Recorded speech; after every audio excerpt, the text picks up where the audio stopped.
Hello my dear cricket viewers, உங்க எல்லாருக்கும் ஒரு பெரிய வணக்கம். எஸ், இன்னைக்கான வீடியோ என்ன அப்படின்னா சிஎஸ்கே போன மேட்ச் ஜெயிச்சிட்டாங்க. அதுல எந்த ஒரு மாற்று கருத்து இல்ல, ரொம்ப நல்லா பண்ணாங்க. எஸ், ஒரு டீமா ஜெயிச்சாங்க அப்படினே வந்து சொல்லலாம். ஏன்னா பேட்டிங், பவுலிங், ஃபீல்டிங் எல்லாமே ரொம்ப நல்லா இருந்துச்சு. பட் ஆனா ஸ்டில் சிஎஸ்கே ஒரு மிஸ்டேக் பண்ணிக்கிட்டே இருக்காங்க. 1 or 2 மிஸ்டேக்ஸ் பண்றாங்க. அதுல ரொம்ப முக்கியமான ஒரு மிஸ்டேக் அப்படின்னா அந்த பவர் பிளேல ரகானே இறக்கி விடுறது. ஓபனரா ரகானே நல்ல பிளேயர் தாங்க, வேர்ல்டு கிளாஸ் பிளேயர், நிறைய பண்ணியிருக்காரு. போன வருஷம் சிஎஸ்கே நல்லா பண்ணாரு. பட் ஆனா ஒரு சீசன் பேடா இருக்கு அப்படின்னா டெஃபினெட்லி அதை ஒத்துக்கிட்டு தான் ஆகணும். அண்ட் ரொம்ப நிறைய வாய்ப்புகள் கொடுத்துட்டாங்க. மேபி இந்த வாட்டி சேஞ்ச் பண்ணி இதுக்கப்புறம் ரச்சின் ரவீந்திராவை ஓப்பனிங் ட்ரை பண்ணலாமோ அப்படின்னு தோணுது.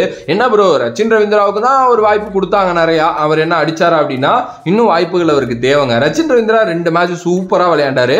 அதுக்கப்புறம் 1 or 2 மேட்ச் ரொம்ப கொஞ்சம் டீசெண்டாக ஆடினாரு. அதுக்கப்புறம் ஒஸ்ட்டாக ஆடினாரு. இப்படி தான் வந்து அவரோட இந்த ஐபிஎல் இதை வந்து பிரிக்கலாம். ஆனால் ரச்சின் ரவீந்திரா கிட்ட என்ன தெரியுமா ஒரு மேட்ரு, அடிப்பேன், நீ பவுலிங் போட்டினா நான் அடிப்பேன் அப்படிங்கிற மென்டாலிட்டி. இந்த வாட்டி ஐபிஎல் டீம்ஸ் ரொம்ப சக்ஸஸ்ஃபுல்லாக இருக்கிறதுக்கு காரணம், ஒன் ஆஃப் த காரணம் என்ன அப்படின்னா ஓப்பனர்ஸ் ஃபயர் ஆகுறது. ஓப்பனர்ஸ் ரொம்ப நல்லா ஆட ஆரம்பிச்சிடுறாங்க.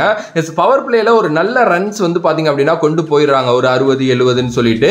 அதுக்கப்புறம் வந்து பார்த்தீங்க அப்படின்னா மிடில் ஆர்டர்ஸ் கேமை எடுத்துட்டு போயிடுறாங்க. 60-70 ரன் வந்தால் தான் அது நல்ல கேம் அப்படின்லாம் நான் சொல்ல மாட்டேன். 45-50 டீசெண்டாக விக்கெட் விடாமல் வந்தாலே நல்ல கேம் தான். சிஎஸ்கே அதை பண்ணுறாங்க தான். ஆனால் ஏர்லியராகவே அஜிங்கியா ரஹானே விக்கெட் விட்டுறாரு. பவர் பிளேயை முடிஞ்ச அளவுக்கு மேக்ஸிமைஸ் பண்ணணுங்க. பவர் பிளேயை நீங்க மேக்ஸிமைஸ் பண்ணாம விட்டுட்டீங்க அப்படின்னா மிடில் ஆர்டர்ல வந்து ரொம்ப சொதப்பிடுவாங்க. ஏன்னா அவங்களுக்கு பிரஷர் ஆயிரும், அடிச்சே ஆகணும், ரன் ரேட் ஏத்தி ஆகணுங்கிற பிரஷர் ஆகுறப்போ மிடில் ஆர்டர் நல்ல பேட்ஸ்மேன்ஸ் அவுட் ஆகுறதுக்கு நிறைய சான்சஸ் இருக்கு. அதுதான் அஜிங்கியா ரஹானேனால சிஎஸ்கே வந்து நடந்துகிட்டு இருக்கு அப்படின்னு நான் சொல்லுவேன். இப்போ ஒரு ரச்சின் ரவீந்திரா அங்க இருக்காரு அப்படின்னா இன்னும் ஒரு 5 மேட்ச் இருக்கா, 5 மேட்ச்ல நான் கண்டிப்பா சொல்றேன் 3 மேட்ச் அவர் வந்து நல்லா ஆடிடுவார், ஒரு 2 மேட்ச் ஃபெயிலியர் ஆகுவார். அண்ட் அவர்கிட்ட இருக்கிற ஒரே விஷயம் இன்டென்ட். நான் அடிப்பேன், நீ பவுலிங் போட்டினா நான் அடிப்பேன் அப்படின்னு சொல்லிட்டு அந்த இன்டென்ட்டை வந்து பாத்தீங்க அப்படின்னா காட்டுறாரு. அண்ட் என்னைய பொறுத்த வரைக்கும் நான் பிலீவ் பண்ற ஒரு சூப்பரான விஷயம் வந்து ரைட் லெஃப்ட் காம்பினேஷன் அப்படின்னா அது கண்டிப்பா ஆப்போசிட் டீமுக்கு ரொம்ப பிரஷருங்க. ஆக்சுவலி நீங்க உங்களால பவுலிங்க்கு ஒவ்வொரு ஃபீல்டிங்கை மாத்திக்கிட்டே இருக்கணும். அண்ட் அது ஒரு மாதிரியான ஒரு பிரஷர், அது கண்டிப்பா அதனால நிறைய லூஸ் பால்ஸ் விழுகும், நிறைய கேப்பை ஃபைன் பண்ணலாம். ஸோ இது மாதிரி நிறைய விஷயங்கள் இந்த ரைட் லெஃப்ட் இறங்குறப்போ வந்து இருக்கும். அதையும் நான் ஒரு ரீசனா வந்து சொல்லுவேன். அதை தாண்டி வந்து ரச்சின் ரவீந்திரானால பெரிய சிக்ஸஸ்லாம் வந்து பார்த்தீங்கன்னா ஈஸியாக அடிக்க முடியும். அவரோட மசில் பவர் ரொம்ப நல்லா இருக்கு. அண்ட் சேப்பாக் மாதிரி பிச்சர்ஸில் விளையாடுறப்போ அவர் இன்னமும் நல்லா அடிக்கிறாரு அப்படின்ட்டா நீங்கள் வெளியில் போகிறப்போ இன்னும் அவர் ரொம்ப நல்லா விளையாடுவார்.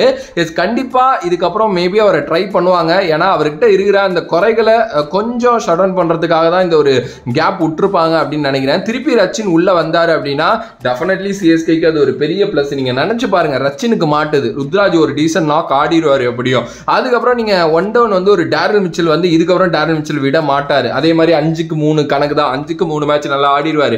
கீழே சிவம் டூபே அவரால் முடிஞ்ச அளவுக்கு அவர் பண்ணிடுவாரு. ஸோ அதுக்கப்புறம் வந்து ஒரு சமீர் ரிஸ்வி மேபி ஒரு இம்பாக்ட் பிளேயரா உள்ள வர்றாரு. இல்லை ஒரு ஜட்டு இருக்காரு, ஜட்டுலாம் பின்னாடி தான் ஆடணும், நம்பர் 4லாம் கிரைம் ஆகுது. ஓகே, அதுக்கப்புறம் ஒரு MS தோனி வந்து ஒரு ஃபினிஷ் அப்படின்னா மேலே பார்க்கறதுக்கே கொஞ்சம் நல்லா பயங்கரமா இருக்கும் அந்த பேட்டிங் லைனப். ஆனால் நீங்க பாருங்க, அஜிங்கியா ரஹானே வர்றாரு, அவரை செட் பண்றாங்க கரெக்டா, அண்ட் லூஸ் பால்ஸ் போட்டு எடுத்துடுறாங்க, ஸ்லோ பால் போட்டா அடிக்க மாட்டேங்கிறாரு. அண்ட் அவர் வந்து பாத்தீங்க அப்படின்னா இப்ப பவர் பிளேல உள்ள வரதுக்கு காரணமே பவர் பிளேயை மேக்ஸிமைஸ் பண்ணணும்.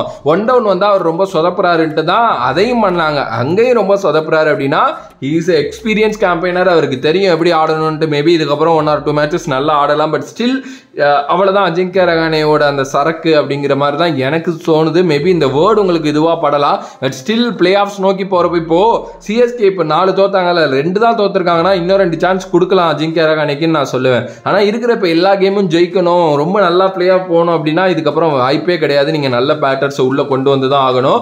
பாப்போம் என்ன நடக்க போகுது அப்படின்ட்டு. உங்களோட கருத்து ரச்சின் ரவீந்திரா உள்ள வரதை பத்தி என்ன அப்படின்ட்டு மறக்காம கமெண்ட் பாக்ஸ்ல கமெண்ட் பண்ணுங்க.